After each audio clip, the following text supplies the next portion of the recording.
Why are men attracted to women who are bad for them? And how to identify a toxic woman? Let me start by saying I'm not a big fan of the word toxic because it's quite general and has become a code word for anyone we don't particularly like. However, I still think there is value in a video that distinguishes between partners who will be good for you versus those who will drag you down to the depths of hell. Because sometimes us men have trouble distinguishing between the two.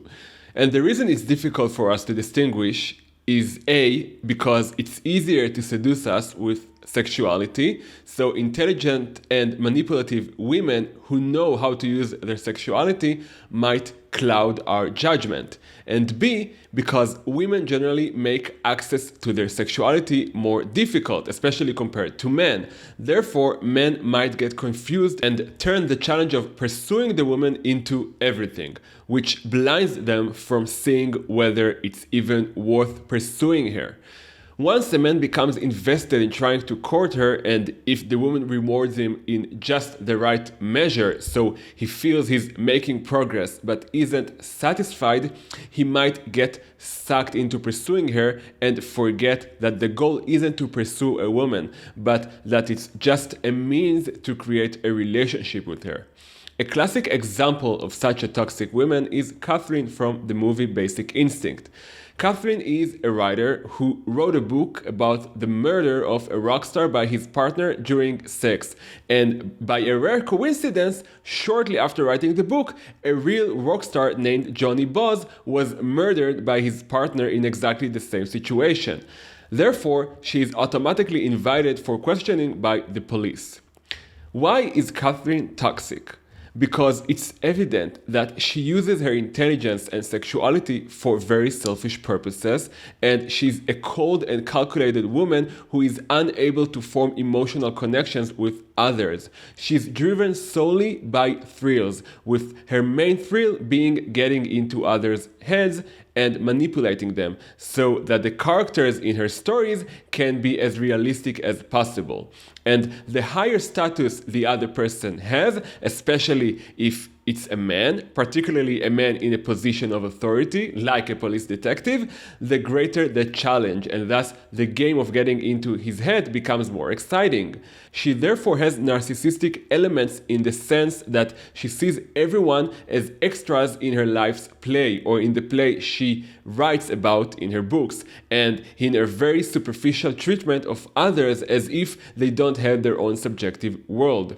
In the very first scene where she appears in the movie, we're exposed to the manipulative sides of her personality. The detectives arrive at her house and call out to her as she sits with her back to them. Miss Trammell? Before we see her face, her character is revealed to us as the camera emerges through green tree branches, Catherine with her back to the camera, watching toward a stormy sea as waves crash against rocky cliffs.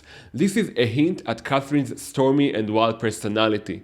She obviously hears them, but doesn't turn to the detectives, refusing to acknowledge their calling her name. She just smiles and takes another drag from her cigarette. This is at the very least disrespectful behavior, and in the worst case, another manipulation. Catherine constantly strives for control. It seems the reason she doesn't turn to them is because she wants to see if she can make them come to her. All she's interested in is playing with people as if they were marionette puppets. They introduce themselves and then she cuts them off saying, "I know who you are." Again, an act of dominance. Now, let's assume she's innocent. Why then would she behave this way, giving half answers, forcing the detectives to ask the obvious questions, not letting them complete a sentence?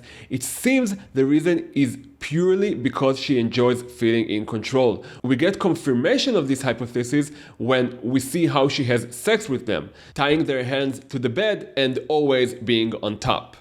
Her manipulative behavior is revealed in its full glory in the movie's iconic scene where she is interrogated by several detectives at the police station.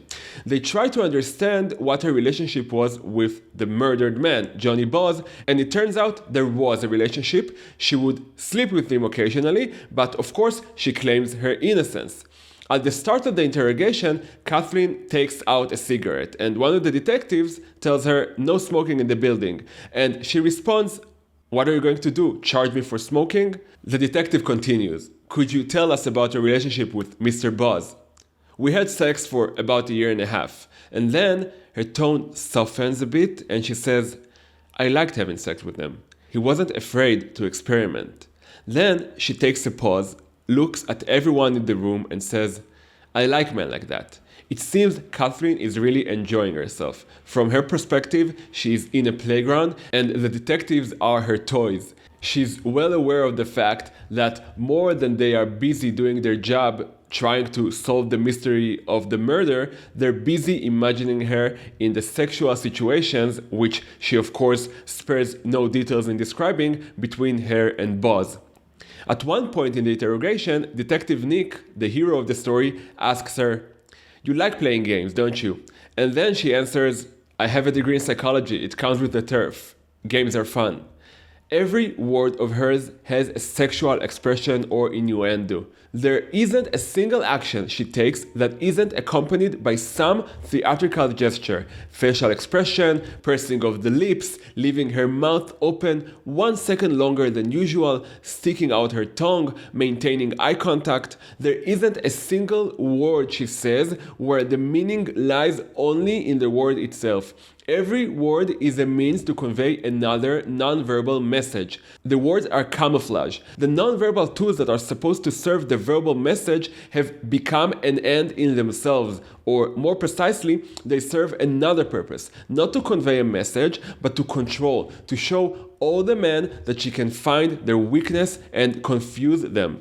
The use of words as a means of manipulation is an ancient motif among seductive female characters. For example, the goddess Kirke in Greek mythology, who specializes in brewing drugs and potions, also makes manipulative use of words to influence men. In the Odyssey, Odysseus and his men arrive at Kirke's island and he sends half of his men to her house and she in turn invites them inside. After they accept her invitation, she casts a spell on them and turns them into pigs. Why pigs specifically? First of all, pigs as animals represent the basal instincts in humans. In other words, Kirke reduces humans to nothing more than their instincts. Additionally, in Greek culture, pigs are associated with gluttony, desire, and lack of self-discipline. Kirke also appears in the Harry Potter story as one of the famous witches, appearing on the collector cards that come with chocolate frogs, a well-known candy in the wizarding world. Kirke then appeals to the lower parts of the human soul and essentially strips them of their humanity down to just their animal part. And she does this in part through her words, just like Catherine. When Catherine is asked how she met the murdered man, she says she wanted to write a book about the murder of a rock star. "I went to his club, picked him up," which is an expression that usually men use regarding women, "and then I had sex with him." "And you felt nothing for him. You just had sex with him for your book," one of the detectives says. "At first, and then I started to love what he did to me." Further testimony to her narcissistic personality. Others exist only to serve her. So I think by now you've understood the type. You probably could have instinctively identified yourselves that this was a problematic woman at the very least. But the question is, and with this we began, why would a man want to be with someone like this? Because that's exactly what happens to Detective Nick. He falls into her trap. How? We'll see in a moment. But in short, Catherine represents the negative archetype of femininity, the shadow. And Nick has a repressed part in his soul, in his shadow, that he probably believes through Catherine he can find healing for, or at least allow it to be expressed. Another interesting question is, how did Catherine become like this? We don't get a clear answer to this in the movie, but we get hints. There are several factors here that together create a tragic combination. First, She's wealthy, which allows her more freedom to do whatever she pleases. There is nothing to limit the parts that seek immediate gratification. Second, she's very intelligent and therefore seeks challenges, and she sees her ability to manipulate men, especially those of high status, as an intellectual challenge. Third, her parents died when she was young, which may have led her to avoid forming close relationships and also prevented her from receiving parental guidance for her abilities and to channel them productively. And in light of this lack of guidance, the dark parts of her psyche took over. In general, femininity can go wrong in one of two ways.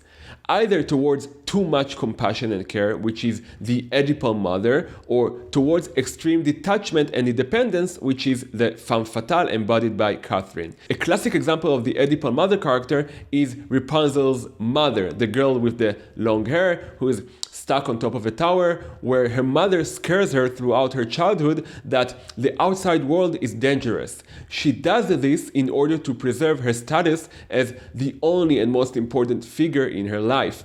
The second way femininity can go wrong, as mentioned, is by avoiding connection altogether. In Kabbalistic literature, this archetype is called Lilith, who is the alter ego of Eve from the creation story, the seductive sexual woman.